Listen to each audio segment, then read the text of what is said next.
the 144th pick to the Cleveland Browns. With the 144th pick in the 2025 NFL Draft, the Cleveland Browns select Shadeur Sanders, quarterback, Colorado. Listen to the reaction. I'm basically the Black Johnny Manziel, just without the insane love for hillbilly hookers and blow. I'm not sure why I fell so far in the draft. All the teams must have heard my shitty-ass rap songs. I also told every team it was mandatory for my new teammates to attend my concerts and act like me rapping isn't the worst fucking thing they've ever heard.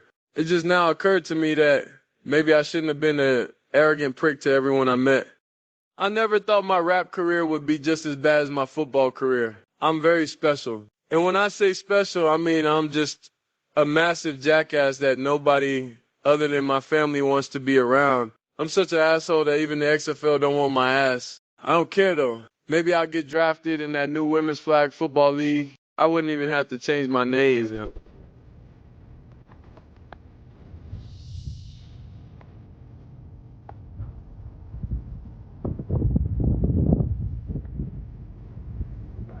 That they were going to embarrass, humiliate, and sabotage both Deion Sanders and his son, Shadeur Sanders, on draft day. Y'all, what in the actual betrayal is going on in NFL draft streets? Because Shadeur Sanders' draft journey has been nothing short of chaotic. And no, I'm not just talking about him getting picked in the 5th round as the 144th overall by the Cleveland Browns. We're talking about real behind-the-scenes plotting. Word on the street is Tom Brady was low-key scheming with NFL execs and owners to blackball Shadeur Sanders from the inside. And the gag is Shadeur trained with Tom at one point. Like, how are you going to train somebody, gas them up, and then allegedly help take them down? The betrayal is loud, but wait, it gets messier, cause Tom Brady finally came out and responded. He said his piece, and let's just say, this ain't the wholesome mentor vibe y'all thought it was. Stick around, cause I got all the receipts. So Shadeur Sanders was hyped up for months as a top quarterback prospect. The talk was real. People were saying late 1st round, maybe 2nd, but definitely a top tier pick. Even with all the controversy around Colorado's season, people couldn't deny the raw talent Shadeur was showing. First down at the 30. Sanders takes his time, lost one in the air, caught, touchdown, Colorado. But what actually happened? That man waited and waited, and the call didn't come until pick 144 in the 5th round. The way the energy shifted, you could feel the heartbreak, and to make things worse, somebody even prank called him pretending it was a draft call. Like, the disrespect. Is this Shadeur? This is Mickey Loomis here, the GM of the New Orleans Saints.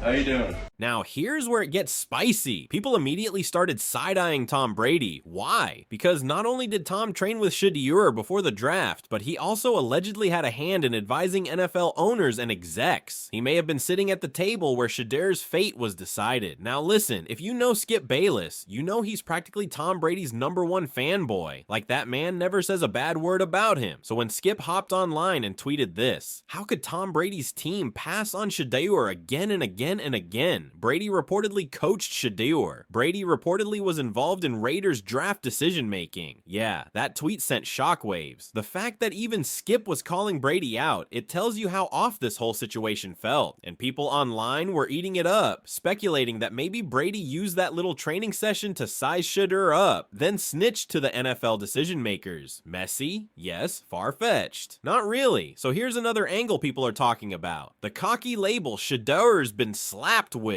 According to NFL insiders, Shadeur didn't exactly come off as humble during pre-draft interviews and workouts. One report said 3 different teams confirmed they took him off their board because of the way he carried himself in pre-draft workouts and interviews. If he wasn't a quarterback, his personality wouldn't be an issue. But as a quarterback, leadership matters. And then they name-dropped other QBs like Cam Ward and Jalen Milroe, saying those guys came off as mature, respectful leaders. Shadeur allegedly gave diva energy. And let's be real, the NFL is still old school. They don't care how many followers you got. They want a face of the franchise type. I don't think Shadeur Sanders is a problem within buildings, and like this idea that it's like, oh, he's a diva, and that's what I don't think. I think there's zero iota of truth in that. If you ain't trying to change the franchise or the culture, don't give me.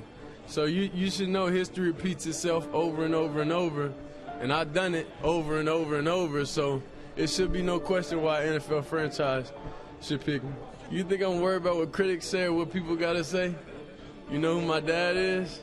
They hated on him too. Now this next part is full on speculation, but it kind of makes sense. Some fans think Tom Brady wasn't just mentoring Shadeur, he was low-key scouting the threat. Let's be honest, Shadeur got the juice, the arm, the poise, the charisma. If he lands on the right team with the right growth, he could easily stack rings and shift the GOAT convo. So was Tom scared? Was this sabotage to protect his legacy? Cause if Shadeur came out the gate killing it, breaking records, and stacking Super Bowl rings like candy, Brady's the GOAT narrative. Done. And remember, Tom is all up in the boardrooms now. He's got stakes in teams. He's got influence. It wouldn't be hard for him to slide in and maybe let this one go during draft discussions. And guys, I'm only saying this because it's what's floating around heavy in them internet streets. Allegedly, NFL coaches felt like Shadeur Sanders was coming for their jobs. Yeah, that's the real tea people are whispering. And honestly, it kind of makes sense when you piece it all together. Let's not forget, Shadeur spent 2 years at Jackson State holding it down before transferring to Colorado to play under his father, the one and only Coach Prime. Once Shadeur became head coach of the Colorado Buffaloes, he named Shadeur the starting quarterback just like that. It wasn't even up for debate. The message was loud and clear. Shadeur ain't playing politics, and neither is his son. Don't you ever do this. Do you understand me? Do you understand me? Do you understand me? You're a man. We don't play like that. So now imagine you're an NFL head coach sitting comfy in your position, and here comes Shadeur, charismatic, respected, media savvy, and already proving he can turn a program around. You thinking, wait, if I draft this boy, is his daddy coming with him? And if he does, how long before the owners start eyeing him for my job? That's why people are saying the NFL low-key blackballed Shadeur as a way of preventing that whole Dion might take over scenario. Nobody wanted to draft Shadeur to their team. And listen, even Skip Bayless spoke on it. He brought it up on air and said what a lot of fans were already thinking. Observers, analysts, and regular football fans across social media were all connecting the same dots. Yet I'm sure NFL execs and coaches seethe and they curse when they read or they hear that Dion will be the next great NFL coach. I'm sure that deep down they fear he will be, maybe even taking over their organization. But if you're Kevin Stefanski and you're that coaching staff and you're already on this white hot seat, now you're thinking about, okay, we have Shadeur Sanders, we have Travis Hunter. We start next year 1-5. The fan base is going to be in front of the stadium with pitchforks demanding that we be fired and that they start talking. Here are some of the comments that really hit. They were just afraid of Shadeur coming after their jobs in 2 years. Shadeur was hungry to play football, not money, to feed his family like so many AA kids. They couldn't control him. He was groomed for this by his father, not by the NFL and its jealousy and power play. And another fan echoed the exact same idea, saying, agreed, Skip. But to be fair, the blackballing occurred based on coaches, GMs, and front office being afraid of being replaced by Shadeur and who he would bring in. So when you look at the big picture, it wasn't just about Shadeur's stats or potential draft value. Now, while most people are screaming NFL conspiracy, a few of them are still not convinced. Some believe that Tom Brady had nothing to do with it, or at least not directly. There was this one user who dropped a comment that low-key gave some much-needed context, like they weren't defending the league, but they were breaking it down from the inside. The coach doesn't draft. The GM does. Both work for owners. Tom Brady is one of the owners. I hope this helps. Now this actually exposes the power structure behind the scenes. The coach might have influence, sure, but it's the general manager and owners who make final draft decisions. And yes, Tom Brady is one of the minority owners now, which adds another layer to this whole mess. Why not? I mean, it's a 5th round pick, so you're not really risking anything to draft him, and you can have him on your roster, try him out. If he works, he works. If he doesn't, it doesn't. I think we need to give him a chance. I do. But I'm glad he came to us. Yeah. I'm happy. Yeah, I'm excited. I can't wait to see him play this season. But let's just stop right here because I know some of y'all are thinking, okay, well, at least Shadeur got picked. That's a win, right? Wrong. Cause when you dig a little deeper, really peel back the layers, this so-called blessing might just be one big setup in disguise. Let me put y'all on real quick. Shadeur Sanders in Cleveland. They got history and not the good kind. I'm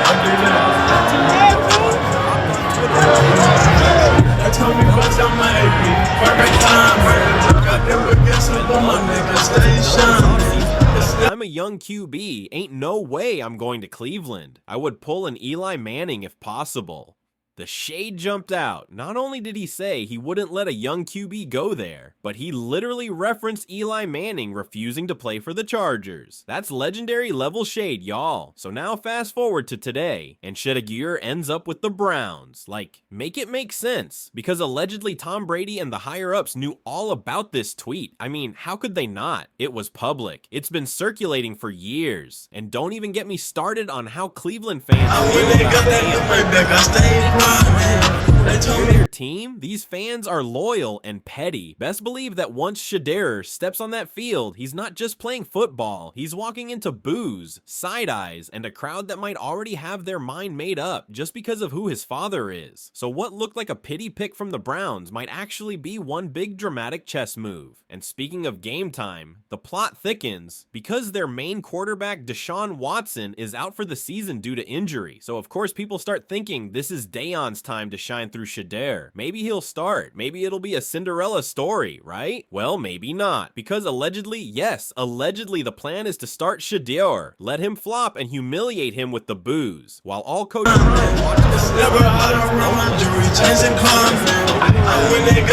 they're going to want to see whether or not that ego that people were talking about is something that they're going to have to concern themselves with. And unfortunately, I think they're going to test them. And that's why I think he's going to be prevented from starting week 1. Not because he won't deserve it. I just think they're going to test him.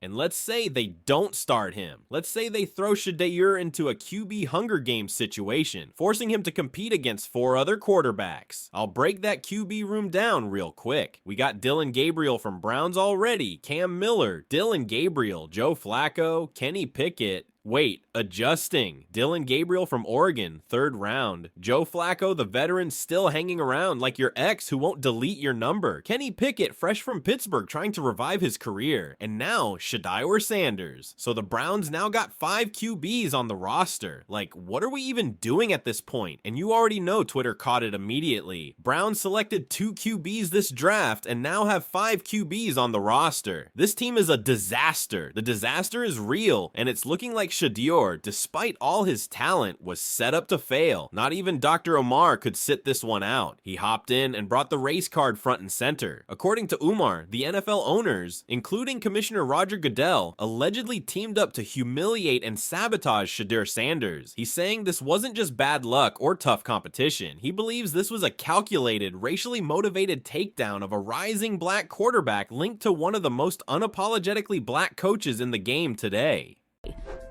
I believe that all 32 NFL team owners and their executives and NFL Commissioner Roger Goodell, I believe they all came together in a KK Ku Klux Klan type of clandestine meeting, and they decided, allegedly, I believe, that they were going to embarrass, humiliate, and sabotage both Shadeur Sanders and his son, Shadeur Sanders, on draft day. Now, I'm not saying I co-sign all that, but that's what he said. And given how it's all playing out, I mean, the conspiracy theories are starting to sound a little too organized. After all the smoke and speculation, especially from people like Skip Bayless, who basically accused Tom Brady of being the puppet master behind Shadeur's draft day drama. Of course, Tom had to say something. Or, well, kind of. According to Russ Weekland from Daily Mail, Tom reportedly told close sources that he thinks Skip Bayless is, and I quote, an idiot for accusing him of Shadeur's downfall. The source spilled, Tom thinks that Skip Bayless is an idiot for thinking he had anything to do with Shadeur's downfall in the NFL draft. And not just that, the insider made it clear Brady barely has a say when it comes to Raiders draft picks. He said, Tom has limited say in what players the Raiders pick in the NFL draft or whomever they sign. And y'all, it gets better. The source continued, Pearl, Carroll, and Mark Davis have the final say on everything with the team. Will they talk to Tom for his advice? Absolutely, but Tom had no sway on getting Shadeur or staying away from him. So Tom is basically saying, don't drag me into this mess, I'm not the villain. But at this point, the way things are looking, all arrows are still pointing at Brady and those behind the scenes execs. And that leaves us with one truth. Shadeur Sanders is looking more and more like the victim in a game that might be bigger than we thought. Now, I need y'all to sound off in the comments right now and let me know. Do you think Shadeur Sanders was set up to fail on purpose? Was Tom Brady really innocent or just good at hiding his hand? And is Coach Prime's past beef with the Browns finally coming back to haunt his son? Drop your thoughts down below, because this is one of those stories that's going to keep evolving. And before you go, smash that like button, hit that subscribe, and make sure to check out the next video on your screen right now, because this saga is bottomless and we've got receipts for days.